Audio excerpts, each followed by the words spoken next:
नमस्कार। The dramatic art and design association की तरफ से मैं गोविंद सिंह यादव एक बार फिर आप सभी दर्शकों का स्वागत करता हूं अपने प्रोग्राम गपशप। जैसे कि आपको पता है कि यार बुधवार को रविवार को रात 10 बजे हम किसी न किसी आर्टिस्ट से मिलते हैं, बातें करते हैं, उनके बारे में जानते हैं, उनके आर्ट को समझने की कोशिश करते हैं कि उन्होंने अपनी जिंदगी का कितना बड़ा हिस्सा आर्ट को दिया है। तो उसी कड़ी में आज हमारे बीच हैं भारती शर्मा जी, जो 1987 की पास आउट है एनएसडी से, और आप दिल्ली से हैं और आपने थिएटर में बहुत सारा काम किया है as a actor, as a director. और क्षितिज ग्रुप जो दिल्ली का है उसके आप डायरेक्टर भी हैं और बहुत सालों से क्षितिज बहुत अच्छा काम कर रहा है दिल्ली में। तो चलिए भारती जी से मिलते हैं, उनसे बातें करते हैं, क्षितिज ग्रुप के बारे में जानते हैं, भारती जी के बारे में जानते हैं। मैम नमस्कार। नमस्कार गोविंद, क्या हाल है? ठीक हो? Thank you ma'am. बढ़िया बढ़िया मैम। थैंक यू, आपने समय निकाला और आप आए, है नहीं ना। नहीं, बड़ा इट्स अच्छा माय लगता है प्लेजर। अपने सीनियर से बात करना, क्योंकि हम जब स्कूल में बिल्कुल। आए थे, हम तो बहुत बाद में आए, लेकिन आपके बहुत सारे एक्सपीरियंस है, आप तो बहुत पहले आए और आप दिल्ली से भी हो। तो आपने कैसे दिल्ली से शुरुआत की और किस तरह से थिएटर से जुड़े? जैसे कि हम लोग हमेशा, अमित सक्सेना जो है मैम, मेरा बैचमेट दिल्ली से हम्म है, और हम लोग हमेशा उसका मजाक बना देते थे कि जब फोक की बात होती थी, हर स्टेट का फोक है, तो अमित की जब बारी हम्म। आती थी तो ये होता था दिल्ली का फोक क्या है। तो वो हमेशा गाड़ी मोटर की आवाज निकालता था, कहता ये दिल्ली का फोक है। हाँ, बिल्कुल दिल्ली दिल्ली का का फोक। फो, दिल्ली का अपना कोई फोक नहीं है, हाँ ट्रू। हाँ, तो बिल्कुल। तो मैम हाँ। आपका कैसे जुड़ना हुआ थिएटर से, किस तरह से जुड़े मैम? मैं वैसे तो उत्तराखंड से बिलोंग करती हूँ, मतलब अच्छा। एंसेस्टर्स हमारे वहीं थे, लेकिन पापा बहुत पहले शिफ्ट हो गए थे, तो लेकिन मेरी पैदाइश और मेरी अपब्रिंगिंग दिल्ली की है, तो मैं अपने आप जी। को दिल्ली वाला ही कहूँगी, क्योंकि पैदाइश यहीं की है और जी। पढ़े लिखे भी दिल्ली में ही। जी। शुरू ऐसे किया कि घर में माहौल जो था वो शुरू से ही आर्ट एंड कल्चर का माहौल था। पापा जो थे उनको जी। गाने का शौक था, संगीत का शौक था, और वो सिखा भी करते थे, और घर में हमारे हारमोनियम तबला हुआ करता था। और हम लोग जब छोटे थे तो रामलीलाओं का कल्चर बहुत था दिल्ली में। रामलीलाएँ हर गली मोहल्ले में हुआ करती थी, और छोटे बच्चे से लेके बड़े तक सब लोग उसमें पार्टिसिपेट करते थे। तो हमारे पिताजी ने भी एक अपनी संस्था बनाई थी, कूर्मांचल कला संगम से नाम से। तो हम लोग मतलब घर से ही शुरुआत हो गई थी, वो कीड़ा जो कहें कि वो घर से ही मिल गया था, पापा की देन थी। फिर मैंने उसके बाद पढ़ाई-वढ़ाई पूरी की और ग्रेजुएशन किया, एमए किया हिंदी में दिल्ली यूनिवर्सिटी से। और इस दौरान मैं थिएटर भी कर रही थी। मैं कर रही थी पर्वतीय कला केंद्र के साथ, ओपेरास करते थे हम लोग। मोहन उप्रेती जी का ग्रुप है। अभी अमित जी की बात की आपने तो आपको मालूम ही होगा। मोहन उप्रेती जी हमारे संगीत के अध्यापक थे राष्ट्रीय नाट्य विद्यालय में, और उत्तराखंड के संगीत को उन्होंने बहुत ऊँचाइयों तक पहुँचाया है। तो हम लोग ओपेरास करते थे, वहाँ गाकर गीत नाटिकाएँ हुआ करती थीं। तो वहाँ से मेरी शुरुआत हुई, और वहीं फिर बीएम शाह जी से मुलाकात हुई, और बीएम शाह जी उस वक़्त एनएसडी के डायरेक्टर हुआ करते थे, और मोहन जी संगीत के अध्यापक थे। तो इन लोगों को लगा कि मुझे थोड़ी ट्रेनिंग की ज़रूरत है। मेरे अंदर पैशन बहुत था और मैं बहुत पैशनेट थी एक्टिंग को लेकर। तो इन्होंने मुझे कहा कि आप एनएसडी जॉइन करिए, थोड़ी ट्रेनिंग लेनी ज़रूरी है। आप बहुत अच्छी एक्ट्रेस हैं, लेकिन ट्रेनिंग के अपने फ़ायदे होते हैं।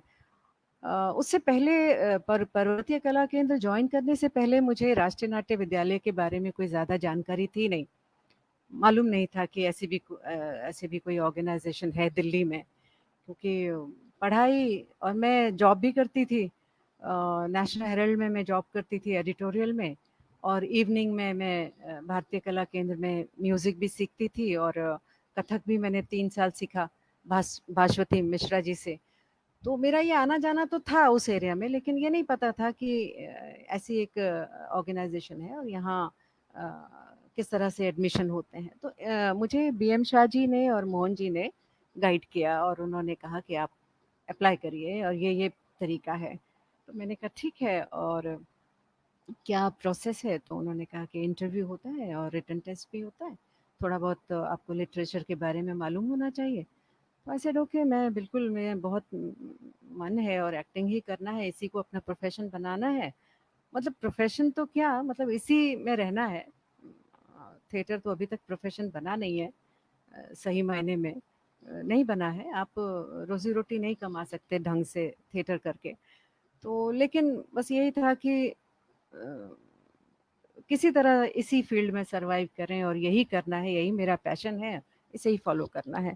तो मैंने नेशनल हेराल्ड की जॉब छोड़ के उस वक़्त एक पोस्ट क्लर्क की एनएसडी में भी निकली थी। तो मुझे शाहजी ने कहा कि तुम जॉइन कर लो, आ जाओ। क्योंकि वहाँ रहकर तो पूरा दिन तुम पढ़ाई-वढ़ाई कर नहीं पाओगी, यहाँ आ जाओ, जॉब करो और लाइब्रेरी भी है, तो तुम्हें एक माहौल मिलेगा, इवनिंग में प्लेज़ वग़ैरह होते हैं, वो भी देखना और जो लिटरेचर वग़ैरह है, वो कमी यहाँ पूरी हो जाएगी। तो मैंने वहाँ 8-9 महीने जॉब भी किया है एनएसडी में। तो उससे मुझे बहुत फ़ायदा हुआ और मैंने लाइब्रेरी का बहुत यूज़ किया उस दौरान। जॉब तो बहाना था, एक्चुअली एनएसडी का माहौल देखना था, एनएसडी में घुसना था और प्लेस देखे बहुत अपने सीनियर्स के। तो फिर अप्लाई किया और लकीली फर्स्ट अटेम्प्ट में हो भी गया। और फिर 3 साल की ट्रेनिंग ली और उसके बाद तो फिर ये सिलसिला जारी रहा।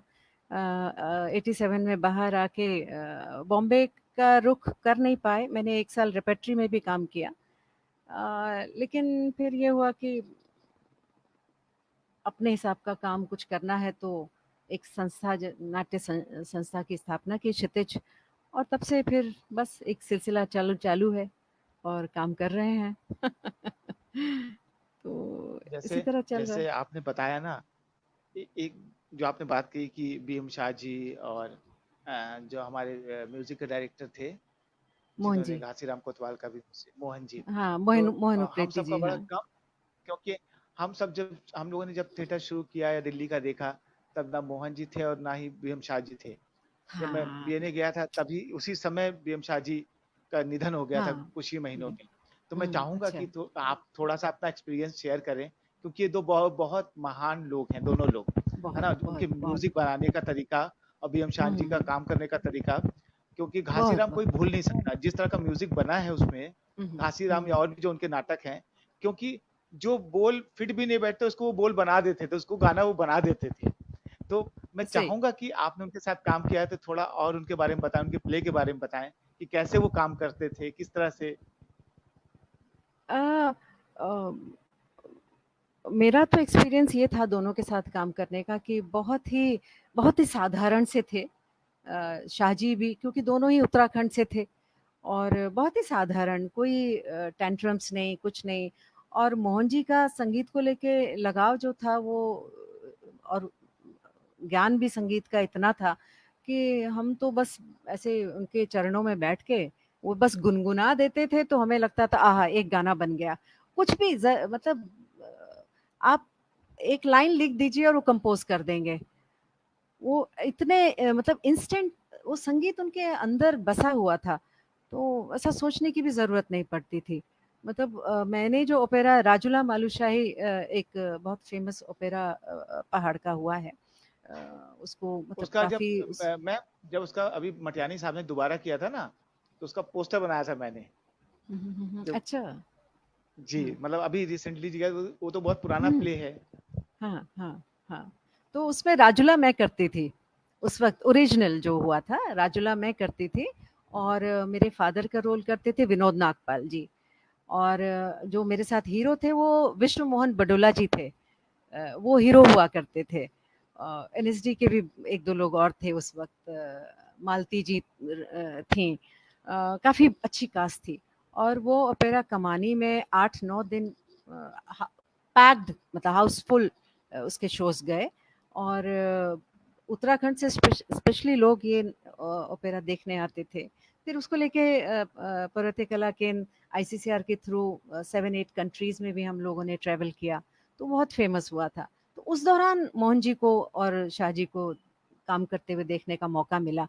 जो डेडिकेशन उन लोगों का और जो मतलब रात-रात भर रिहर्सल हम करते थे, आप यकीन करेंगे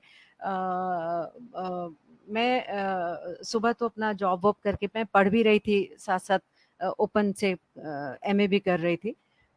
हम लोग 6 बजे साढ़े 5-6 बजे मिला करती थी पूरी टीम और सुबह 6 बजे तक हम लोग रिहर्सल करते थे, अगले दिन। अगले दिन मतलब पूरी रात रिहर्सल होती थी हमारी और कोई नहीं थकता था, कोई नहीं थकता था। भारतीय कला केंद्र में उस वक़्त पीछे एक झनकार स्टूडियो हुआ करता था। आप लोगों ने तो देखा नहीं होगा, वो अब शायद तोड़ दिया है, टूट गया है। बहुत ही सुंदर था वो, तो वहाँ हम लोग रिहर्सल करते थे। इनका जो डेडिकेशन शाह जी का या मोहन जी का, वो हमारे लिए प्रेरणा थी। हम जितने भी लोग थे मेरे साथ हिमांशु जोशी थे, काकुल जोशी थीं। हिमांशु जोशी अभी बहुत अच्छे सिंगर हैं, वो आपको पता ही होगा ये इंडियन ओशन में गाते हैं। तो जितने भी हमारे उस वक़्त टीम में थे हम लोग जितने भी यंग थे, बस हम लोग तो बैठ के इन लोगों का आशीर्वाद लेते रहते थे और कुछ भी मिल जाए इनसे तो बहुत लेकिन ये है कि बहुत सिंपल और बहुत ही साधारण तरीके से और इतने प्यार से उन्होंने हमसे काम करवाया। कभी डाँटा नहीं, कभी गुस्सा नहीं किया। मतलब कई बार होता है ना कि नए छोटे बच्चे हैं तो डायरेक्टर्स डाँट भी देते हैं कि अगर नहीं समझे तो गुस्सा मुझे आ जाता है। लेकिन हमें इस तरह का ट्रीटमेंट कभी नहीं मिला। तो इस तरह के अच्छा अनुभव हैं मैम, उनके साथ। जो हुँ। आप लोग प्ले करते थे उसमें लाइव म्यूजिक होता था सारा? हाँ, लाइव म्यूज़िक होता था, गौरंगदा म्यूज़िक हैंडल करते थे। कॉम्पोज़िशन तो मोहन जी की होती थी गौरंगदा हुआ करते थे। मतलब कमानी का जो म्यूज़िक पिट है, उसमें आप मान लीजिए 8 तो सितार वाले बैठे हैं 7-8 तबले वाले बैठे हैं और जितने इंस्ट्रूमेंट हैं वो मतलब 20-25 की टीम वहाँ पे म्यूज़िशियंस बैठे होते थे। इस लेवल पे वो ओपेरा हुआ था और इसी मेरे इसी अकेले इस इसीलिए मैंने पूछा, क्योंकि आज लाइव म्यूजिक अरेंज कर पाना कितना मुश्किल होता है। बहुत, बहुत मुश्किल। जब संसाधन नहीं थे तो 10-10 लोग होते थे। मतलब बिल्कुल, बिल्कुल, आज तो मतलब, क्योंकि प्रवृत्ति कला की एक शान थी ओपेरा करना, है ना? बिल्कुल, हाँ, हाँ, जो ये तो था। आज मिलता ही नहीं। आज ओपेरा नहीं, करना हो तो इतने लोग कहाँ मिलते हैं? फ़र्क ये हो गया है कि थोड़ा-सा कमर्शियल एस्पेक्ट हमारे थिएटर में आ गया है। पहले ये नहीं था, पहले सिर्फ़ पैशन में ही होता था। पैसे की इतना कोई ज़्यादा दिक्कत नहीं होती थी। जो मिल जाए ठीक है, अगर दे भी दिया तो ठीक है, नहीं भी मिला तो ठीक है। बस ये है कि काम मिले करने को। तो उतना ज़्यादा कमर्शियल एस्पेक्ट उस समय मतलब थिएटर में कमर्शियलिज़्म नहीं आया था उस वक़्त।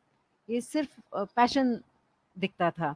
तो म्यूज़िशियंस भी सब जुड़ जाते थे। अभी तो इतने म्यूज़िशियंस को कलेक्ट करना मतलब कम से कम आपको 8-10 लाख का बजट चाहिए मिनिमम एक प्ले के लिए अगर इतना चाहिए, बल्कि ज़्यादा ही मैं कम ही बोल रही हूँ।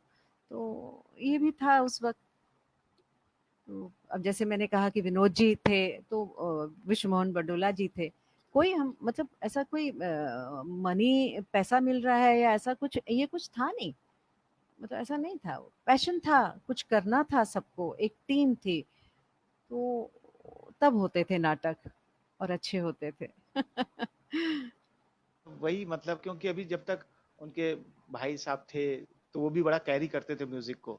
मतलब हुँ, अमित के ससुर हाँ, जी भी, वो काफी काफी समय तक उन्होंने कैरी किया कि हाँ, लाइव हाँ, म्यूजिक हो, लाइव हाँ, म्यूजिशियंस भगवत आए। भगवत जी ना? भगवत जी, भगवत उप्रेती भगवत जी, जी हाँ जी, हाँ, हाँ, जी, है हाँ, ना? तो वो एक बहुत बढ़िया चीज थी। ओपेरा हम सिर्फ नाम लेते हैं, इंडियन ओपेरा को हुँ, लोगों ने देखा ही नहीं, हमने भी नहीं देखा कि इंडियन हाँ, ओपेरा होता कैसे था, होता है कैसे? है ना? इसलिए मैंने हाँ, कहा कि बिल्कुल, थोड़ा सा उसके बारे में जरूर बताएं, क्योंकि वो दस हाँ, दस तबले वाले, 10-10 सितार वाले। हाँ, हाँ। मतलब मेरे कैरेक्टर मैंने लीड किया था उसमें, तो मेरे अकेले के कम से कम 50 गाने थे और उसमें वही था कि डायलॉग फॉर्म में नहीं, हम गा के बात कर रहे हैं। अभी वाला देखा होगा आपने, तो बड़ा मज़ा भी आता था, बहुत मज़ा आता था और मेरे लिए क्योंकि मैं संगीत सीखा नहीं था, तो मेरे लिए एक चैलेंज भी था। मैंने इसी ओपेरा के लिए संगीत सीखना शुरू किया भारतीय कला केंद्र में, लाइट वोकल सीखा। और उसमें फिर गा के एक्ट करना, इमोट करना, वो चैलेंजिंग तो होता है। डायलॉग बोलना थोड़ा आसान है, लेकिन गाना और साथ-साथ इमोट करना, वो थोड़ा चैलेंजिंग होता है। लेकिन शाहजी का बहुत मतलब वो जिस तरह से ब्रीफ करते थे हमें, संगीत तो सारा मोहन जी सँभालते थे कि भैया आपका सुर यहाँ नहीं लग रहा है, ये मैंने बोला है, इस तरह से इसको उठाना है, इस तरह से गिराना है। लेकिन जो कैरेक्टर और इनर और उसको उसके इमोशंस को लेके वो शाहजी सँभालते थे। तो मतलब इतने बड़े दिग्गज मिले थे का हमारे हमें, तो काम तो अच्छा और सीखने को बहुत मिला और काम भी बहुत अच्छा हुआ। मैम, अभी भी अगर कोई घासीराम कोतवाल देखे तो उसको खट से समझ में आ जाएगा कि वो काम किस तरह से वो नाटक बना है। हाँ, मतलब बिल्कुल, मतलब बिल्कुल। वो आज भी बहुत कमाल का नाटक है वो। कमाल, तो मैम, कमाल। जब आप स्कूल गए एनएसडी, तो उसमें तो उस समय तो शाहजी डायरेक्टर थे, बीएम शाहजी। हुँ। नहीं, नहीं, तो शाहजी हाँ, मेरे मेरे एडमिशन तक शाहजी चले गए थे और अच्छा। मोहन जी आ गए थे, महर्षि जी आ गए थे। हाँ, मतलब तो कुछ समय आपने थे मैम, वो 5-6 महीने थे। हाँ, तो आपके समय भी एक्टिंग और डिजाइनिंग डायरेक्शन के 2 कोर्सेज होते थे मैम, कि सब मिल के होता था मैम? नहीं डिज़ाइन एंड डायरेक्शन नहीं होगा, सिर्फ़ डायरेक्शन होता था। डिज़ाइन ये वर्ड बाद में ऐड हुआ है। एक जी। एक्टिंग का स्पेशलाइज़ेशन होता था और डायरेक्शन। तो डायरेक्शन में ही डिज़ाइन आ जाता था। तो ऐसा होता था उस वक़्त और तो मैम, हाँ, आपने वहाँ जाके एक्टिंग ली, तो हुँ। एक्टिंग लेने के पीछे क्या सोच था कि मतलब एक्टिंग क्यों लेना है? मतलब एक्टिंग क्यों चूज़ किया आपने? और लेने के बाद स्कूल ने आपको क्या चेंज किया? क्या अलग हुँ, से हुँ, चीज़ दी? हुँ। अ, क्योंकि मैं एक्टिंग करती थी, मैंने 1-2 प्लेस भी किए थे बाहर एनएसडी जाने से पहले और ये ओपेरा फिर जब पर्वतीय कला केंद्र जॉइन किया तो फिर प्लेस नहीं किए। तो एक्टिंग का पैशन तो था ही और एक्टिंग ही करनी थी, वो फर्स्ट लव था। एनएसडी गए तो एनएसडी का जो फ़ायदा हुआ वो ये कि एक माहौल वहाँ जो 24 घंटे का आपको मिलता है। इसी मतलब नाटक में ही रहना है, वही पढ़ना है, वही खाना है, वही उसी थॉट में सोना है। तो वो एक मंथन जो होता है एनएसडी के 3 साल में, वो मंथन हुआ और बहुत कुछ पढ़ा उस दौरान, बहुत कुछ सीखा गुरुजनों से। और जो बेस चेंज मैं एज एक्ट्रेस में बोलूँ तो जो बेसिक कोर में जो चीज़ें थी वो पहले से ही मैं लेके आई थी अपने साथ। वो पहले से ही लेकर आई थी तो मैंने उसको टेक्निकल नहीं होने दिया क्योंकि एनएसडी में टेक्निक पर ज़्यादा ध्यान दिया जाता है। तो मैंने उसको वो जो फ्रेशनेस रहती है ना, जो जज़्बा पहले दिन आपने नाटक जब भी अपनी लाइफ में किया होगा कि अच्छा नाटक करते हैं, उसको मरने नहीं दिया, वो ज़िंदा रखा कि वो क्या फ़ील था। और फिर टेक्निकल चीज़ें समझ में आई तो और वो बेहतर हो गया, वो स्किल और बेहतर हो गया। लेकिन सिर्फ़ टेक्निकैलिटी पे मैंने ध्यान नहीं दिया, वो अननोइंगली हुआ। मुझे वो फ़ेक लगता था कि अगर मैं अपने वो इनर को छोड़ दूँ या जो मैं पह अंदर बाहर से ही लेकर आई हूँ अपने साथ वो प्रोसेस छोड़ दूँ एज़ एक्ट्रेस और एक नया प्रोसेस जो सिर्फ़ टेक्निकैलिटी पर बेस्ड है, तो मैं टेक्निकल हो जाऊँगी। मुझे रोना आ रहा है, मैं रो रही हूँ, ये उसकी सच्चाई मुझे महसूस होनी चाहिए। मुझे ऑडियंस को सच्चाई कि मैं सच में रो रही हूँ, वो देने से पहले मुझे वो सच्चा लगना चाहिए। तो ये एक फ़ील था मेरे अंदर। तो बस इतना सा चेंज था पर बहुत फ़ायदा होता है ट्रेनिंग का, है ना? ट्रेनिंग बहुत ज़रूरी है। एक्टिंग लोगों को लगता है आसान है बहुत, पर ऐसा है नहीं। कितनी लेयर्स होती हैं जब आप कैरेक्टर को बिल्ड करते हैं, कितने और उसका बैकग्राउंड, उसका मेंटल उस कितनी लेयर्स में वो कैरेक्टर होता है, कितने कॉम्प्लिकेटेड कैरेक्टर्स होते हैं, तो उनको समझना, उनको अंडरस्टैंड करना, उनको ग्रास्प करना, ये आसान नहीं है, सिर्फ डायलॉग बोलना इज़ नॉट एक्टिंग। तो वही था कि बहुत फ़ायदा होता है, ट्रेनिंग बहुत ज़रूरी है एक एक्टर के लिए। ये समझ वहाँ जाकर मुझे आई, एनएसडी जाने गई मैं तो मुझे पता चला कि नहीं ट्रेनिंग बहुत ज़रूरी है। मैम है ना? बहुत सारे लोग हैं जो मतलब आपको देख रहे हैं, हेमा मैम भी देख रही हैं, हेमा मैम भी ओह! हैं। अच्छा, हाय हिमाद्री। हाँ। मनोज हाँ, मिश्रा है, ओके, रितंद्रा जी हैं, हमारे रजिस्ट्रार साहब हैं मोहंती सर, अच्छा, पीके मोहंती जी। ओह! जी, ओके, विपिन दा हैं, हाँ, विपिन कुमार हैं, ललित सर ओके, हैं। तो मैम एक चीज और जो एक्टिंग में हमेशा बात कही जाती है ना कि मतलब समय के साथ भी बहुत सारी चेंजेस आते हैं एक्टिंग में, और भराव आता है हुँ, ना? कि जब आप ट्रेनिंग, जैसे कि जब मैं बीएनए करके निकला और मैंने एक प्ले किया था संध्या छाया, तो हमारे टीचर ने भी बोला कि अरे अभी तुम बहुत अर्ली एज में संध्या छाया कर रहे हो, कि उसके लिए हुँ, थोड़ा हुँ, सा तुम्हें रुकना चाहिए, थोड़ा सा टाइम लेना चाहिए, कि हुँ, तुम अभी पास आउट होकर निकले हो, वो थोड़ा गंभीर नाटक है, थोड़ा टाइम लो। फिर एक बात ये होती है कि टाइम लें, तो फिर मैंने सीखा कि और एक्टिंग का मापदंड क्या है। फिर तो ये हो गया कि जब मैं बुढ़ा होऊंगा तभी वो रोल कर पाऊंगा। हुँ। तो इस बात को एक्टिंग में कैसे समझे? मुझे हम जब स्कूल में थे सेकंड ईयर में फ्यूजियामा प्ले हुआ था और प्रसन्ना जी ने उसे डायरेक्ट किया था और मुझे 75 इयर्स ओल्ड लेडी का कैरेक्टर मिला था और मैं उस वक्त पता ही है हम जब स्कूल में होते हैं तो पतले दुबले से छोटे से ये जरूरी नहीं है कि आप मतलब ओल्ड एज के करने के लिए आपको ओल्ड होना पड़ेगा ये बिल्कुल ज़रूरी नहीं है देखो हमें एक एक्टर को अपनी रेंज बढ़ानी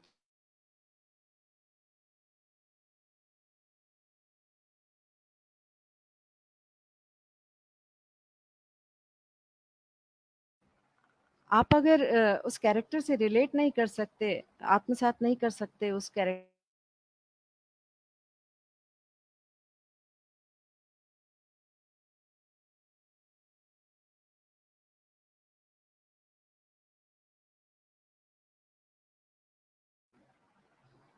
ना तो हमारे जो इमोशंस है वो यूनिवर्सल है हम एक जानवर के साथ भी एम्पैथाइज कर लेते हैं तो इंसानों के साथ क्यों नहीं कर सकते बुजुर्गों के साथ क्यों नहीं कर सकते एक बच्चे के साथ क्यों नहीं कर सकते बिल्कुल करते हैं हम लेकिन होता क्या है अमूमन कि ज़िंदगी की भागदौड़ में और कुछ हमारी काट-छाँट समाज इस तरह से करता है हमारे बिहेवियरल पैटर्न को काट-छाँट के हमें एक सीमित दायरे में कर देता है कि नहीं 5 साल के बच्चे ऐसे ही बिहेव करेंगे, अब तुम टीनेजर हो तो अब तुमको ऐसे बिहेव करना है, अब तुम भाई 25-26 साल के हो गए तो अब नौकरी करो और शादी करो।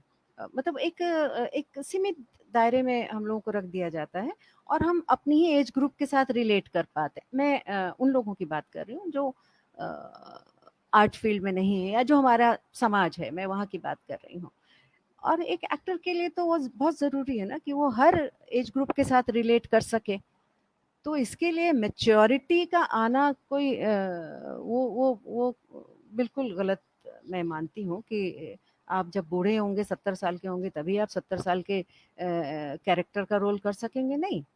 आप 25 साल के होते हुए भी एक 80 साल के बूढ़े का कैरेक्टर कर सकते हैं। लेकिन सच्चाई होनी चाहिए, सच्चाई होनी चाहिए। आप उस कैरेक्टर के साथ एम्पैथाइज़ कर रहे हैं, आप उसकी मेंटल स्टेट को समझ रहे हैं, आपने उसका एक बैकग्राउंड बिल्ड किया है, तो वो कैरेक्टर रियल लगेगा और आपको महसूस होगा। आपको महसूस होगा तो ऑडियंस को भी महसूस होगा, है ना? तो आपने शुरू में बोला कि मतलब बिलीव बहुत जरूरी है, और वो नाट्यशास्त्र हमेशा बोलता है कि बिलीव के बगैर तो कुछ हो ही नहीं सकता, कुछ भी कर ले आप। बिल्कुल, बिल्कुल, तो बिल्कुल, मैम बिल्कुल। आपने उसके बाद कोर्स किया, फिर आप रेपेट्री में भी रहे एक साल। तो हुँ, हुँ। रेपेट्री में जब आप थे, तो क्योंकि होता है ना रेपेट्री में रह के आप, लोग कहते हैं कि जो हमने पढ़ाई की, जो हमने सीखा, उसको अच्छे से इम्प्लीमेंट कर सकते हैं, उस पर काम कर सकते हैं। तो आपने उस समय जो प्ले किए, उस कैसे इम्प्लीमेंट होता था एक्टिंग, जो सीखा कि उतनी सारी जो चीजें हुई, क्योंकि मतलब क्योंकि जब एक्टर एक्टिंग करता है तो जो सीखा होता है, तो कितना वो हो पाता, कितना वो रह जाता है, क्योंकि वो बड़ा अजीब सा स्ट्रगल है। वो आप अच्छे से हाँ, बता सकते हो कि वो क्या स्ट्रगल हाँ, होता है वो। हाँ, नहीं गोविंद मैं 1 साल ही थी और वो भी हम फेलोशिप में गए थे। तो हमारे सामने सीनियर्स थे, हेमा दी थीं, नामदेव भाई थे, व्यास जी थे, इतने दिग्गज थे सब लोग। और मतलब इनको काम करते हुए देखने से ही हम लोग इतना कुछ सीख रहे होते थे। और फेलो मेंबर्स थे तो किए प्लेस किए काफ़ी उस दौरान, जो भी जितने भी प्लेस में उनमें पार्टिसिपेट कर रहे थे। पर रोल से ज़्यादा ये इस चीज़ की खुशी होती थी कि हम इतने बड़े थिएटर के एक्टर्स, हमारे जो सीनियर्स हैं, उनके साथ हम काम कर रहे हैं। तो वो खुशी कुछ और ही होती है, और उनके काम करने का तरीका जो है आपको बहुत कुछ सिखाता है। हालाँकि उस 1 साल के पीरियड में आपने कितना ग्रो किया वो असेस करना थोड़ा मुश्किल होता है, क्योंकि आप इनको देखते ही रह जाते हैं, अपने सीनियर्स को।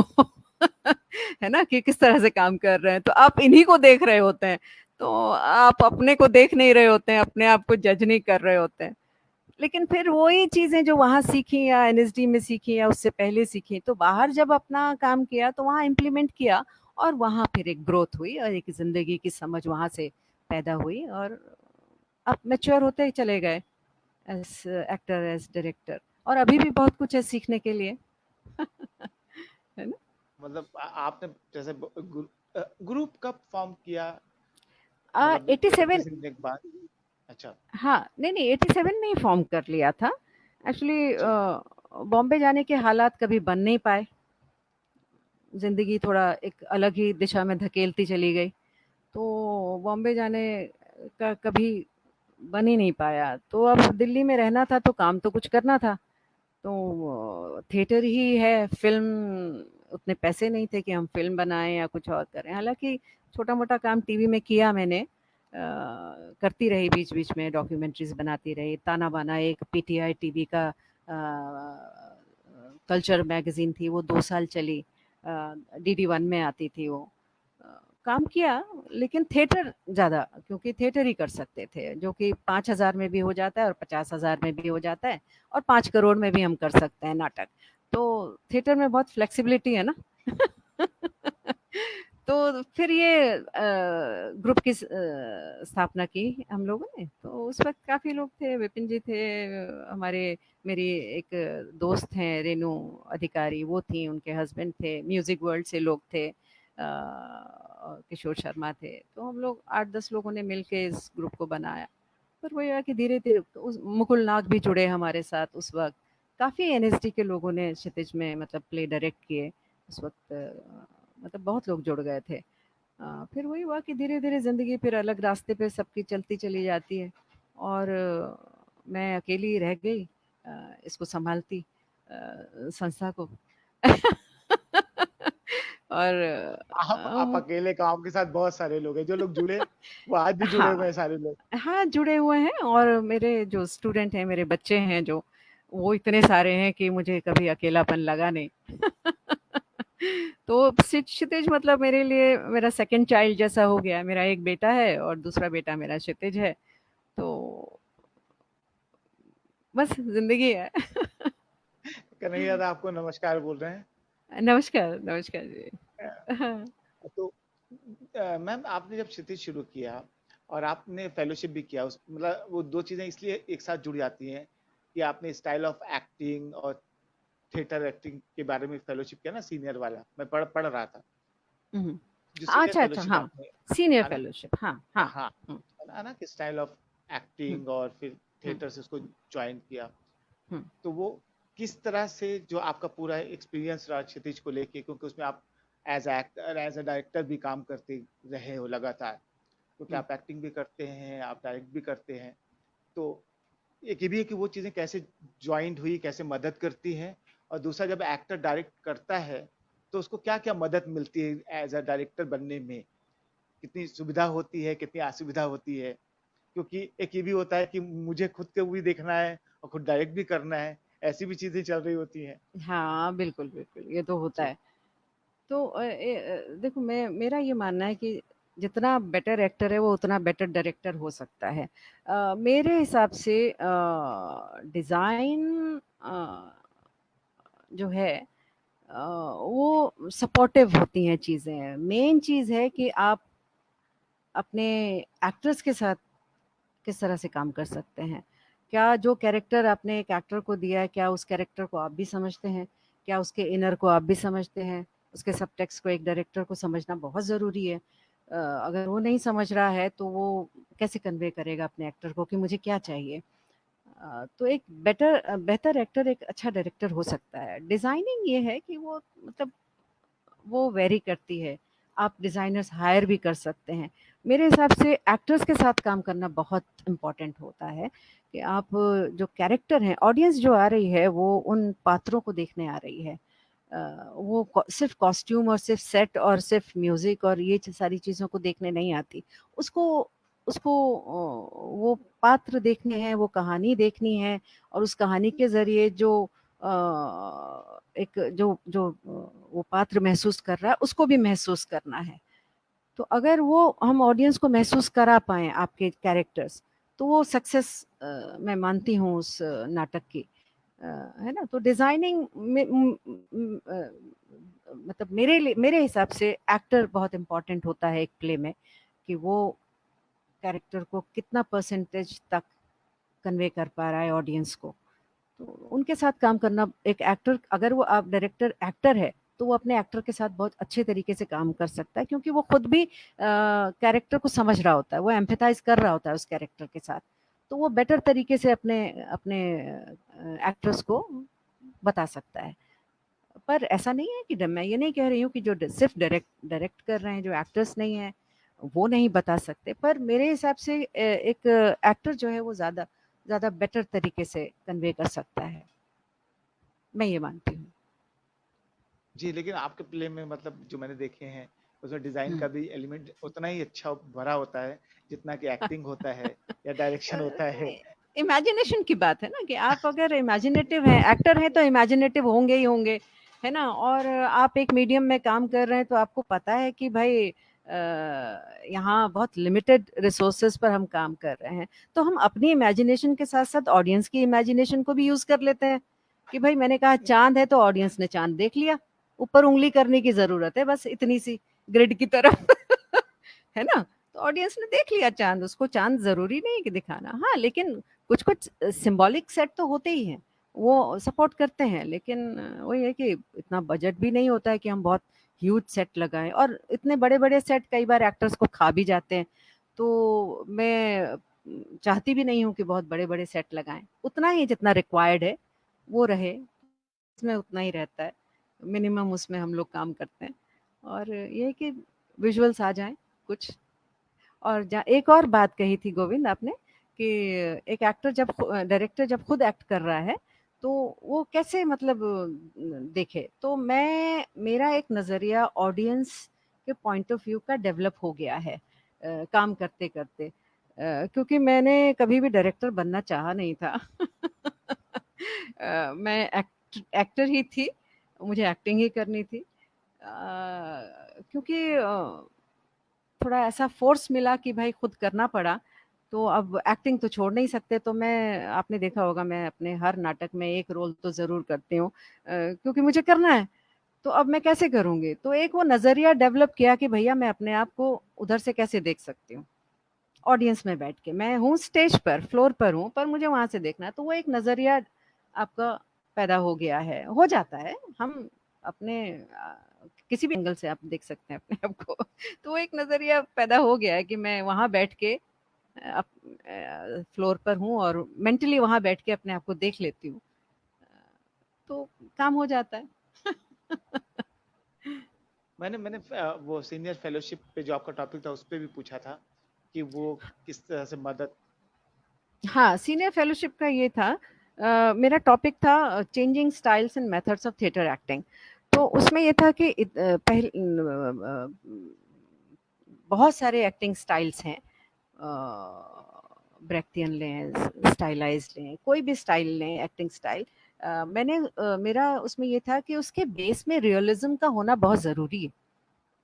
अगर वो रियल नहीं लग रहा है, अगर एक्टर कुछ महसूस नहीं कर रहा है, चाहे वो स्टाइलाइज़्ड प्रोडक्शन में काम कर रहा हो, चाहे वो किसी भी प्रोडक्शन में काम कर रहा हो, लेकिन जब वो एक किरदार कर रहा है और वो रियल नहीं लग रहा है, वो उसके इमोशंस को महसूस नहीं कर रहा है और वो इमोशन ऑडियंस तक नहीं पहुँच पा रहे हैं, तो वो सिर्फ़ स्टाइल रह गया, वो खोखला रह गया।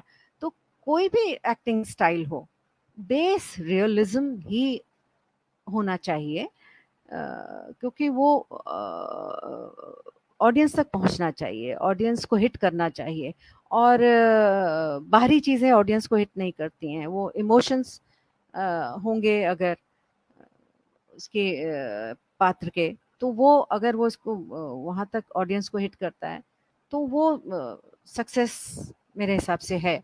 स्टाइल कोई भी हो सकता है नाटक का, लेकिन अगर इनर नहीं है कैरेक्टर में, इनर का होना बहुत ज़रूरी है, वो रियल लगना चाहिए। तो उस पर ये मेरी फेलोशिप थी और मैंने थोड़ा कंपैरिजन किए थे। और क्योंकि मैं हम अपने क्षितिज में ज़्यादातर रियलिस्टिक एक्टिंग पर ही काम, स्टानिस्लावस्की की प्रोसेस पर ज़्यादा काम करते हैं।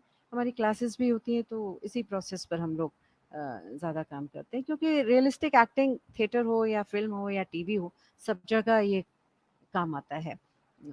सीखना, सब सारे स्टाइल सीखने चाहिए, लेकिन बेस जो है वो रियलिज्म, वो नहीं छूटना चाहिए। तो उस पर हम ज़्यादा ज़ोर देते हैं, रियलिज्म पर। इसीलिए मेरा ये टॉपिक भी यही था। और वो क्योंकि हम इतने साल काम करते करते उस चीज़ को रियलाइज़ भी कर रहे थे, अप्लाई भी कर रहे थे, तो वो बस वो इस तरह से आ गया फॉर्म में। नहीं मैम, आप बिल्कुल, मतलब आप, आपकी बात सुन के मुझे जुगल सर की याद आ गई। मेरे बीएनए के टीचर थे एक्टिंग के। वो हाँ, हमेशा कहते थे कि भाई सर के बल खड़े हो जाओ, लेकिन मुझे कन्विंस कर दो जो भी कर नेचुरल, रहे हो। बिल्कुल। मुझे तुम्हें क्वेश्चन, मुझे तुमसे क्वेश्चन नहीं पूछना है, जो भी हाँ, करो मुझे कन्विंस कर दो। कन्विंस अगर मैं करना है कन्विंस हो गया, या जो आप कह रहे हैं कि मतलब जो आपका हाँ, टॉपिक था कि हाँ, कोई भी स्टाइल में करो, किसी भी उसमें करो आप, हाँ, हाँ, लेकिन ऑडियंस कन्विंस होनी चाहिए। कन्विंस्ड होनी चाहिए। उसकी मतलब उसको वो उस तक पहुँचनी चाहिए वो बात ना। वो इमोशंस, जो फीलिंग्स, जो बात है उस नाटक में, क्योंकि हर नाटक में एक टेक्स्ट होता है, एक बात हम कहना चाह रहे हैं और कैरेक्टर्स के थ्रू कहना चाह रहे हैं। और वो कैसे कहेंगे? शब्दों से तो, डायलॉग से तो नहीं होगा। जब तक कि इनर नहीं उन तक पहुंचेगा, जब तक कि वो सब टेक्स्ट नहीं पहुंचेगा, जब तक कि वो इमोशंस वहां तक नहीं पहुंचेंगे, तो तब तक वो ऑडियंस कैसे कन्विंस होगी? नहीं होगी ना कन्विंस, ना। तो वही बात है।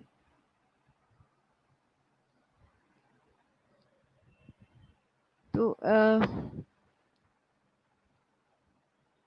आई थिंक गोविंद, आपका नेटवर्क शायद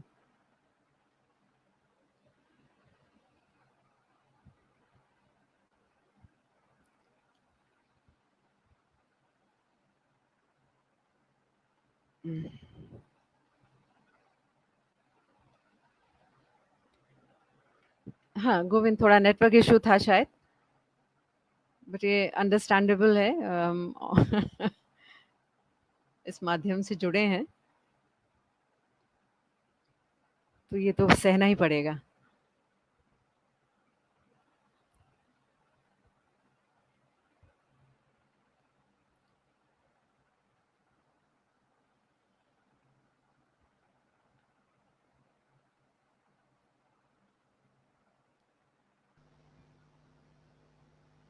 जी मैम, हाँ कुछ गोविंद, सिग्नल में नेटवर्क दिक्कत हुई इशू, थी शायद, सिग्नल में दिक्कत। मेरे उसमें दिक्कत हुई। हाँ, जी, हाँ, हाँ। मैंने तो आपको मैंने कहा बताया था वही ना, ये स्ट्रीम यार्ड में दिक्कत हो जाती थोड़ी सी। हाँ, वो हो जाती है। और यही यही ड्रॉबैक है इस मीडियम का ना, कि हम थिएटर इस प्लेटफॉर्म पे नहीं कर पा रहे हैं। वरना 1.5 साल दो से हम लोग घर बैठे हैं, क्योंकि ये सारे इश्यूज, और थिएटर हो भी नहीं सकता ऑनलाइन। वो लाइव परफॉर्मेंस है, वो लाइव ही होगा। और सशरीर वहाँ हमको भी और हमारे दर्शकों को भी होना बहुत ज़रूरी है। क्योंकि एक्टर को भी तो ऑडियंस चाहिए, मतलब एक्टर नहीं, परफॉर्म कर लेगा कैमरे के सामने, लेकिन हाँ, ऑडियंस ना बिल्कुल। मिले तो जिंदगी नहीं नहीं, आती, कितना भी कुछ कर नहीं, लो, नहीं, बिल्कुल नहीं, बिल्कुल नहीं, बिल्कुल नहीं। तो ये है ना। तो दिक्कत है, हाँ। तो मैम आप सिखाते भी हो, तो ये आजकल जो एक चीज चल रही है मैम, कि जो टीचर है वो एक्टर नहीं है। ज्यादातर एक्टिंग टीचर जो देखिए आप, वो पढ़ाने वाले लोग हैं, सिर्फ पढ़ाते हैं। तो आपके साथ तो एक बहुत इंटरेस्टिंग चीज है कि आप पढ़ाते भी हो, करते भी हो, मतलब आपने किया भी है, और बहुत अच्छा थिएटर किया है। कि जैसे आप बात करते हो, जैसे आपने, आपकी शुरुआत हुई म्यूजिकल थिएटर से, ओपेरा से, तो उसमें तो आपको सारा कल्पना में करना है और सारा गाने से निकालना है। मतलब ये भी नहीं कि आपके पास सपोर्टिव कोई चीज है, आपको गा के पूरी चीजें क्रिएट कर देनी है। तो वो तो थोड़ा बिल्कुल, और बिल्कुल, कठिन हो जाता है। अभी तो बिल्कुल, थिएटर थोड़ा आसान है कि आपने बोल दिया इजी हो गया, लेकिन ईज़ी हो गा गया। के करना कठिन है। तो आप जब पढ़ाते हो, क्योंकि एक होता है कि हमने पढ़ के, एक होता है एक्सपीरियंस लेके काम करना है, जो आप सात्विक अभिनय की भी बात आप कर रहे थे। तो हुँ, आपके पढ़ाने के तरीके में कि क्या पन होता है, कितनी समझ होती है? क्योंकि एक आदमी जब एक्टिंग करता है, तो वो बहुत सारी चीज़ें और समझ सकता है, एक्टर की प्रॉब्लम समझ सकता है। तो आपके कैसे एक्सपीरियंस होते हैं जब आप एक्टर को डील करते हो या एक्टर को बता रहे होते हो? क्योंकि ज़्यादातर आप देखिए इंस्टीट्यूट में वो लोग टीचर्स हैं, जो एक्टिंग नहीं करते, जो एक्टिंग छोड़ चुके हैं। तो मतलब हुँ, मेरा ये होता है कि मतलब जो एक्टिंग करते नहीं, वो कितना मतलब अपना बिलीफ दे पाएँगे? मतलब कितना वो समझ पाएँगे, आई हाँ, डोंट नो, मतलब हाँ, है ना? हाँ। तो ये मैं, क्योंकि आपने वो सारी चीज़ की है, तो आपको क्या सुविधा होती है, असुविधा होती है, कितना ईज़ी होता है, कितना ईज़ी नहीं होता? तो मैं चाहूँगा आप थोड़ा उसमें बताएँ। क्योंकि मैं खुद भी एक्टर हूँ और इतने साल से काम करते-करते एक समझ ऐसी पैदा हो गई है कि सामने जो जिस एक्टर को मैं डायरेक्ट कर रही हूँ, बता रही हूँ या सिखा रही हूँ, वो इस मोमेंट में क्या महसूस कर रहा है वो मुझे समझ में आ जाता है और उसकी काबिलियत के हिसाब से ही मैं उसे ट्रेन करती हूँ। क्या प्लस पॉइंट्स हैं, क्या माइनस पॉइंट्स हैं, ये उनको बताया जाता है और जो प्लस पॉइंट्स हैं, वो तो हैं ही, जो ज़्यादा काम किस पे करना है, जो माइनस पॉइंट्स हैं, तो वो उनको समझाया जाता है और चूँकि एक नाट्य संस्था है, तो एक फैमिली की तरह काम होता है, तो उस तरह का एक जैसे टीचर से भय होना, उस तरह हालाँकि भय है बच्चे डरते हैं, वो अलग बात है। मतलब वैसा डर नहीं है। और ये सही कहा तुमने कि अगर जो लोग प्रैक्टिस में नहीं हो, अगर अगर वो लोग सिखा रहे हैं, तो मुझे नहीं लगता वो आई थिंक थ्योरी पढ़ा सकते हैं, लेकिन प्रैक्टिकल चीज़ें जो हैं, वो जो प्रैक्टिकली करके जिसने देखा है, वो ज़्यादा बेहतर तरीके से कन्वे कर सकता है, बेहतर तरीके से वो समझा सकता है। और क्योंकि रियलिस्टिक एक्ट और हमने इतने साल काम करते-करते काफ़ी सारी एक्सरसाइज़ेज़ वग़ैरह डेवलप कर ली हैं, की हैं और एक पैटर्न बन गया है ट्रेनिंग का। हम लोग 1 साल की ट्रेनिंग देते हैं बच्चों को और उन्हीं की काबिलियत के हिसाब से उनको बताया जाता है। बेस हमारा स्तांस्लविस्की प्रोसेस है। उसी पर हम लोग आगे बढ़ते हैं। लेकिन बहुत सारी एक्सरसाइज़ेज़ बहुत सारे मतलब क्या बोलें हम लोग जैसे इम्प्रोविज़ेशंस होती हैं या एक्सरसाइज़ेज़ होती हैं या गेम्स होते हैं, तो वो इनिशियल डेज़ में उस तरह से करके और बड़े सिंपल और बड़े आसान तरीके से क्योंकि मैं एक्टर हूँ, तो मेरी बात जब उनको मैं समझती हूँ, मुझे वो समझ लेते हैं। तो वो एक संवाद सा होता है बच्चों के बीच में। ऐसा नहीं है कि उनको सिर्फ़ अगर मैजिक इफ समझाना है, तो मैं वो थ्योरी पार्ट पढ़ा दूँ।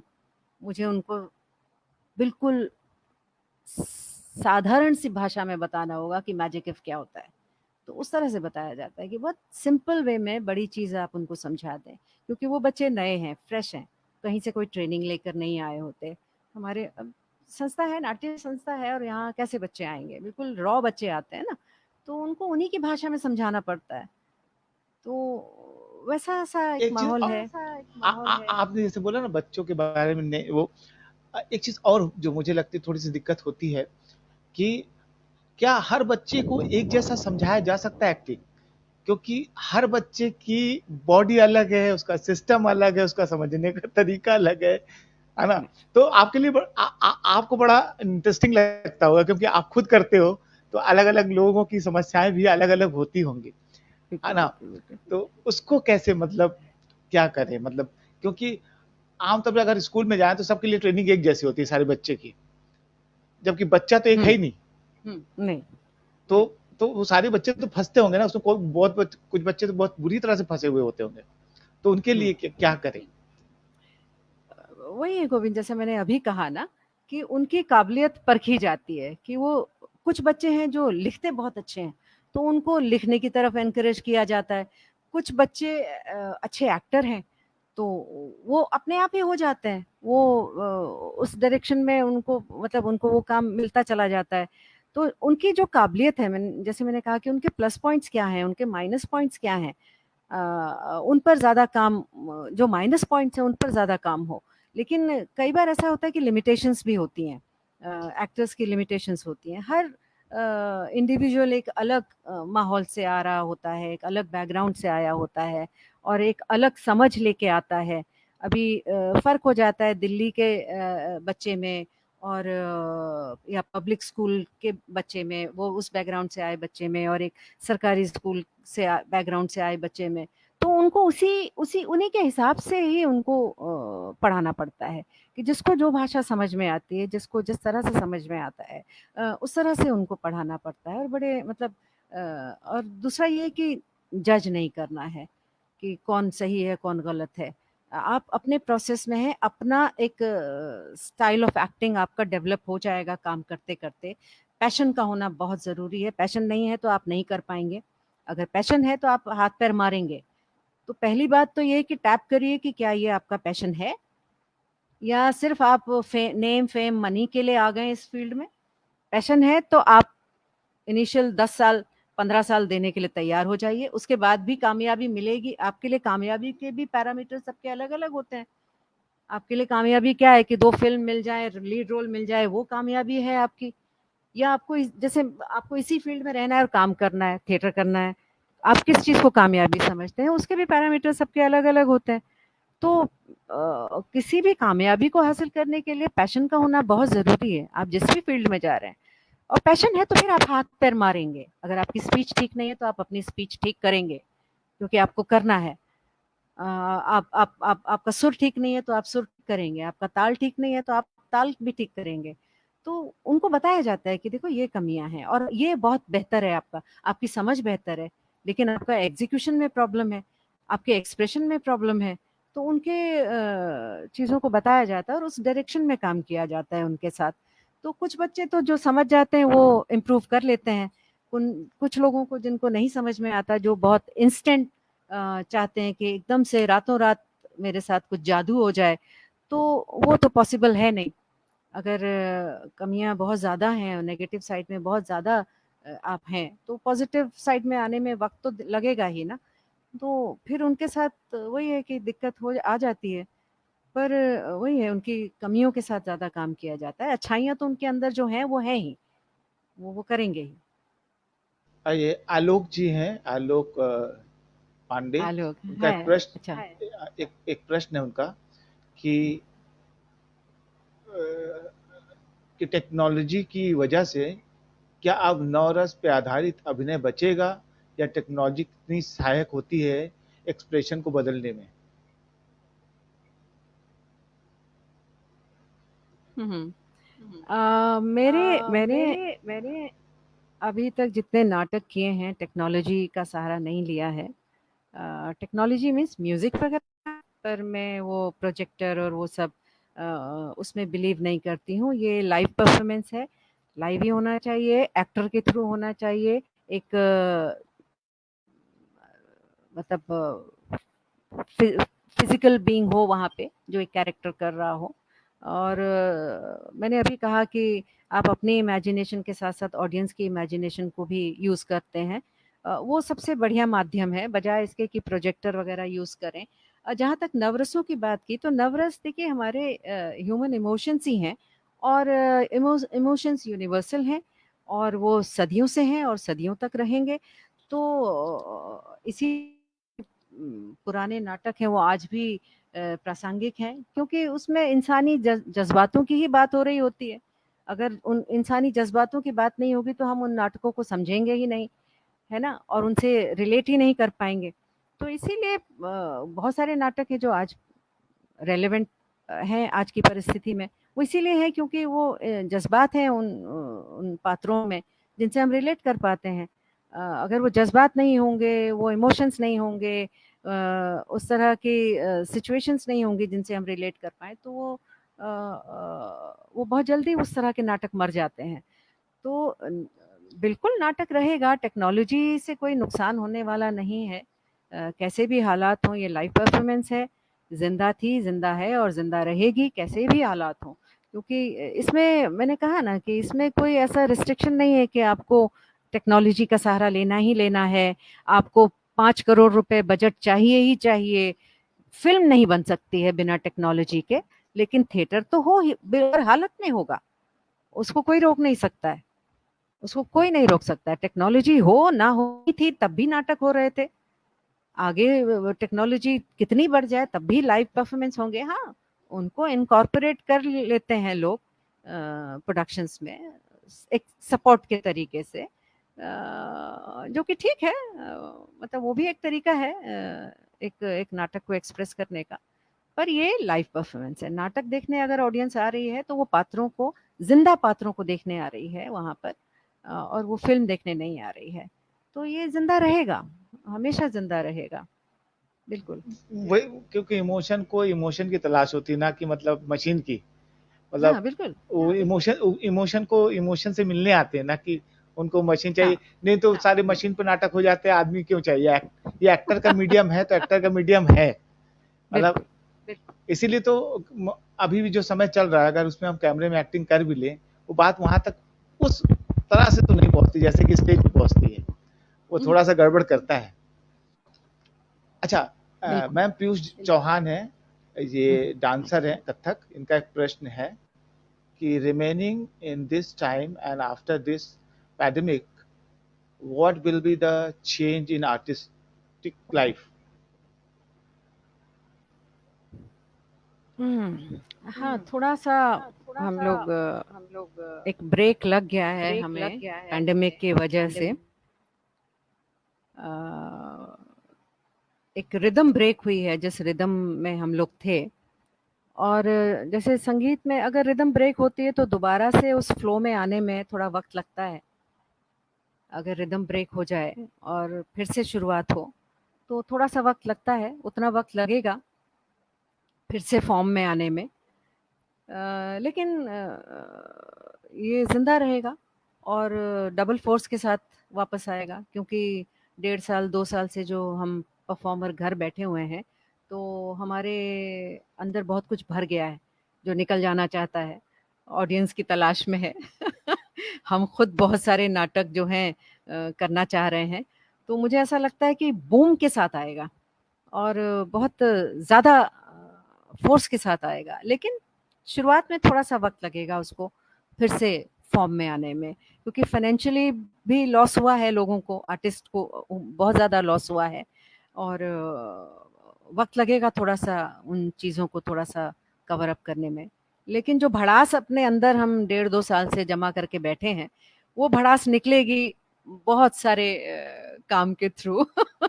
बहुत सारा काम होगा, बहुत सारे नाटक होंगे। है ना? तो ये ज़रूर होगा, मुझे ऐसा दिख रहा है। नहीं नहीं, वो तो इतिहास हमेशा बोलता रहा कि ग्रीक, रोम, फिर डार्क एज आया, फिर उसके बाद रेनेसा आया है, और रेनेसा बिल बहुत कुछ लेके आया बिल था। बहुत कुछ लेके आया तो है। सही। तो ये छोटा सा डार्क एज है। रेनेसा आएगा और बहुत कुछ बिल्कुल, लेके आएगा। बहुत कुछ लेके क्योंकि आएगा। ट्रू। तो मैम, जैसे आप क्षितिज को हैंडल करते हैं, तो इतने साल में बहुत, मतलब एक्टिंग में भी बहुत सारे चेंजेस आए, जो आप कह भी रहे थे कि हमने बहुत सारे एक्सरसाइजेस खोजे और चीजें खोजी। तो आपको क्या लगता है कि किस तरह के चेंजेस आए और हमें किस तरह से सोचना चाहिए एक्टिंग को लेके? जैसे फिल्मों में तो फिल्म हर समय सोचने को तैयार रहते हैं फिल्म के लोग, उनकी स्टाइल ऑफ एक्टिंग बदली है। कहाँ एक समय था अमिताभ बच्चन पूरा पारसी थिएटर में किया करते थे, आज वो हुँ, रियलिज्म में आ गए।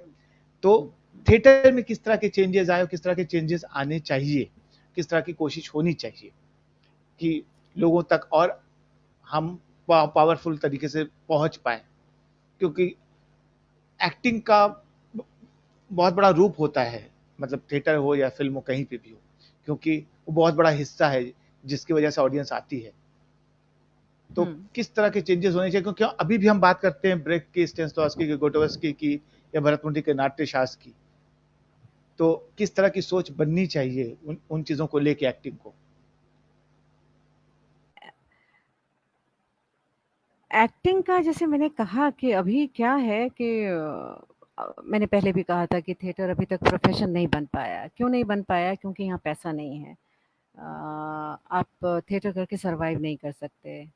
ये सिर्फ पैशन पर चलता है और पैशन पर ही चलेगा, इसीलिए ज़िंदा भी रहेगा। लेकिन सर्वाइव करने के लिए पैसा भी चाहिए, तो ज़्यादातर एक्टर्स का रुख जो है वो मुंबई की तरफ हो जाता है। वहाँ क्योंकि काम है, वो मंडी है और वहाँ काम मिल जाता है टीवी में, फ़िल्म में। और हमारा हिंदी थिएटर की एक विडंबना है कि ये मराठी या गुजराती थिएटर की तरह कमर्शियल नहीं हो पाया। क्या वजह है इसके पीछे? एक तो इसकी मास अपील नहीं है। हालाँकि अभी थोड़ा-सा मैं रियलाइज़ कर रही थी जब हम लोग थे, उस वक़्त जब नाटक हुआ करते थे तो ऑडियंस का इश्यू होता था, ऑडियंस बहुत कम आती थी। पर अभी के पिछले 4-5 सालों के दौरान एक अवेयरनेस थोड़ी-सी ऑडियंस में है कि ऐसी भी कोई चीज़ होती है, नाटक जैसी भी कोई चीज़ होती है जो देखनी चाहिए। इसमें बुक माई शो जो .com जैसे एक प्लेटफ़ॉर्म्स वग़ैरह आए और थोड़ा सोशल उसकी वजह से भी, नेटवर्क की वजह से भी लोगों को पता चला।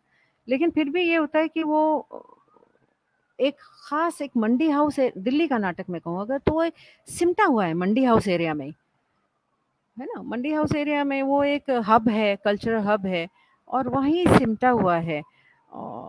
और थिएटर में एक्टिंग को अगर मतलब लंबे समय तक लेके जाना है तो कुछ इस मतलब कमर्शियल एंगल आना चाहिए इसमें, जो कि अभी तक नहीं आया है।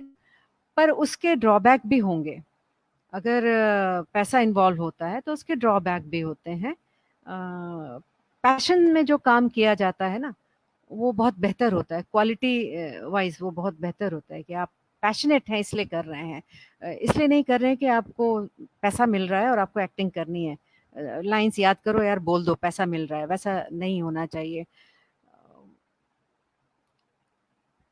थिएटर सर्वाइव ही कर ले तो वही बहुत बड़ी बात है और वो करेगा मुझे लगता है। बीच में जैसे केओडी जैसी ऑर्गेनाइजेशन थी जो जिन्होंने काफ़ी लोगों को काम दिया, तो वो भी सिमट गया, पता नहीं क्यों। अभी तो लगभग ख़त्म ही हो गया वो। वहाँ से काफ़ी हमारे एनएसडी के विद्यार्थियों को काम मिला, बाहर के बहुत सारे मेरे बहुत सारे स्टूडेंट्स को वहाँ काम मिला, वहाँ पैसा भी अच्छा था। लेकिन वो भी सिमट गया। तो थोड़ा-सा बस हिंदी थिएटर में ये एक ड्रॉबैक है। हालाँकि काम हो रहा है, बहुत सारा काम हो रहा है। काम तो बहुत हो रहा है और अच्छा काम हो रहा है। लेकिन वही है कि मतलब अगर कमर्शियल एंगल आएगा तो थोड़ा-सा ड्रॉबैक भी मुझे लगता है। और एक समय था ना पैशन कमर्शियल एंगल, पैशन एक समय शायद मंडी हाउस में ऐसे प्ले होने शुरू हुए थे, पंजाबी थिएटर जो होता था कमर्शियली हुँ, शुरू हुँ। हुआ था, लेकिन उसके ड्रॉबैक हुए थे कि वो हुँ, इस तरह के बन गए थे कि खत्म ही हो गया वो, कि मतलब वो हुँ। जिस दिशा में चले गए थे, मतलब मैंने देखा नहीं, लेकिन लोग कहते हैं कि कमर्शियल थिएटर होने लगा था पंजाबी थिएटर, और वो लोगों के हंसाने के लिए सिर्फ होता था। हाँ, हाँ, हाँ। फिर वो हाँ, हाँ, उसमें हाँ। फिर फिर वो उसमें फिर डबल मीनिंग और डबल उस तरह मीनिंग के, और उस तरह। हाँ, हाँ। हाँ, हाँ। वो तो फिर वो देखिए तो फिर मार्केट में देखिए मार्केट में आप आपको आपको गोविंद ये माइक गोविंद ये माइक ऑफ हाँ करना जी, जी, पड़ेगा। जी। हाँ, मतलब मार्केट मार्केट में तो मार्केट के रूल्स अप्लाई होते हैं ना, जो डिमांड जैसी डिमांड है वैसा सप्लाई करिए, या जैसा आप सप्लाई कर रहे हैं जो बिक रहा है, आप वैसा बनाइए। तो अगर हम बिक जाएँगे आर्टिस्ट, अगर बिकने लगे, तो फिर ड्रॉबैक तो है, मतलब सीरियस थिएटर नहीं होगा और मीनिंगफुल थिएटर शायद नहीं होगा। वो थिएटर होगा जो ऑडियंस को पसंद आएगा, वो थिएटर होगा जो यंग लोगों को पसंद आएगा। तो उसमें वो ड्रॉबैक मुझे दिखता है, कमर्शियल अगर हो जाएगा थिएटर, वो ड्रॉबैक दिखता है। तो इसीलिए मेरा तो यही मानना है कि पैशन ही बना रहे हमारा।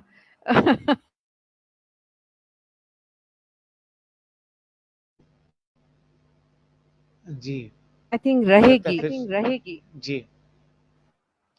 हाँ। आप आपको लिखने में भी बहुत इंटरेस्ट है, जिसके आपने कुछ लिखा भी था जिसके लिए आपको अवार्ड भी मिला है। जी के लिए लिखा था आपने। तो अच्छा, है ना? ये तो कहाँ मैं से चाहूँगा पता उसके चला बाद गोविंद? मैंने मैंने थोड़ी-सी पढ़ाई की है कि अच्छा, अगर मैं किसी से बात कर रहा हूँ, तो मैं थोड़ा-सा तो तैयार होके आऊँ कि मतलब क्या हाँ, हाँ। हाँ। ऑडियो ऑडियो शायद थोड़ा गड़बड़ है।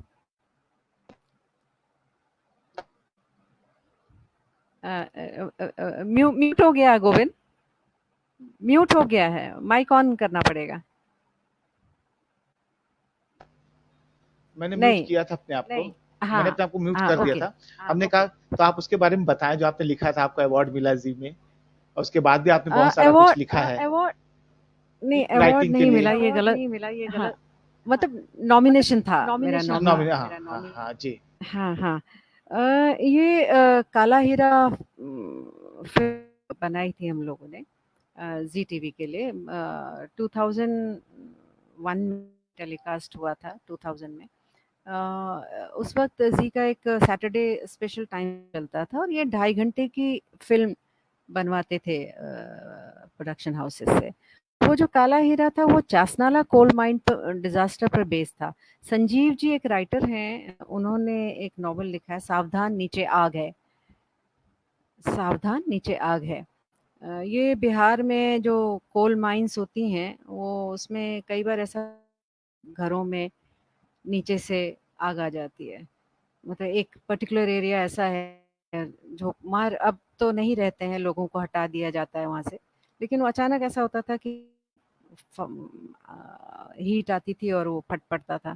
तो उन्होंने नाला कोल माइन डिज़ास्टर हुआ था ड्यूरिंग इमरजेंसी आई थिंक ये उसमें क्या हुआ था कि 21 लोग जो हैं कोल माइन में फँस गए थे। वहाँ पे दामोदर है रिवर है वो उसका पानी जो माइन में चला गया था और होता क्या है कि माइन के जो पैसेजेस होते हैं फ्लो आ रहा है तो एयर पॉकेट्स फॉर्म हो जाते हैं।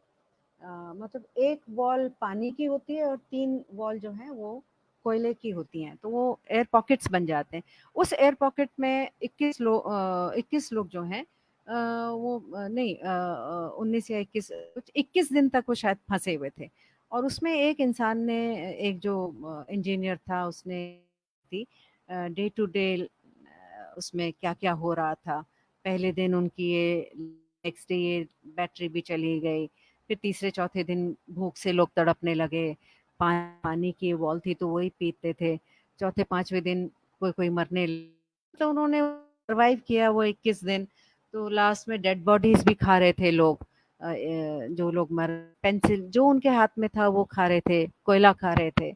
और वो फिर उसके साथ मतलब कितनी पॉलिटिक्स हुई, किस तरह से वो एक नॉवल है, तो उस बेस्ड ये फ़िल्म बनी थी। और मैंने इसका स्क्रीन प्ले लिखा था। ये screen play Asian TV and film award में नॉमिनेट हुआ मतलब गया था स्क्रीन प्ले के लिए उन्होंने भी इनकी एंट्री थी ज़ी वालों की। तो वो लिखने दूरदर्शन के लिए एक सीरियल भी लिखी भी थी और प्रोड्यूस भी की थी गड़बड़ घोटाला नाम से। तो वो एक टीवी का थोड़ा-थोड़ा काम बीच-बीच में जैसे मैंने बताया कि मैं करती रही हूँ। अभी भी एक फ़िल्म की है बल्लभगढ़ में तो वो मेरे बेटे ने ही स्क्रिप्ट लिखी है और अपनी टीम है तो बॉम्बे में भी हैं मेरे स्टूडेंट्स, दिल्ली में हैं, तो बॉम्बे से भी कुछ गए थे। तो उसका भी अभी एडिट चल रहा है। बीच-बीच में ये काम थोड़ा-थोड़ा फ़िल्म और डॉक्यूमेंट्रीज़ वग़ैरह का मैं करती रहती हूँ। क्योंकि पैसे के लिए वही वही ये सब करना पड़ता है। है ना? तो थिएटर मेरा पैशन है, थिएटर। और लॉकडाउन में आपने शूट किया था कुछ-कुछ कि लॉकडाउन चल रहा हाँ, था तो कुछ-कुछ हाँ, जी। बिल्कुल, मतलब इतना समय घर पर थोड़ा-सा समय ऑडिटोरियम नहीं मिल रहा था, एक्चुअली तो नाटक करती मैं नहीं तो, प्ले कर रही होती।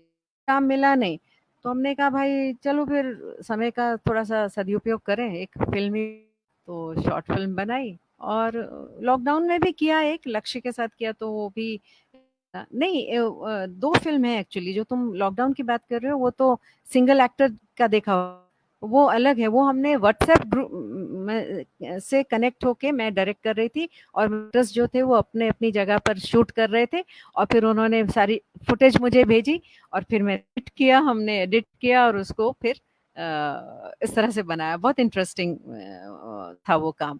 उसके बाद एक फ़िल्म हमने, मतलब फुल फ्लेज्ड फ़िल्म है वो बनाई है। उसको ओटीटी प्लेटफ़ॉर्म्स और इसमें हम लोग अप्रोच करेंगे। उसका टाइटल अभी नहीं, वो थ्रिलर है। तो वो एक फ़िल्म उसके बाद बनाई हम लोगों ने, हाँ।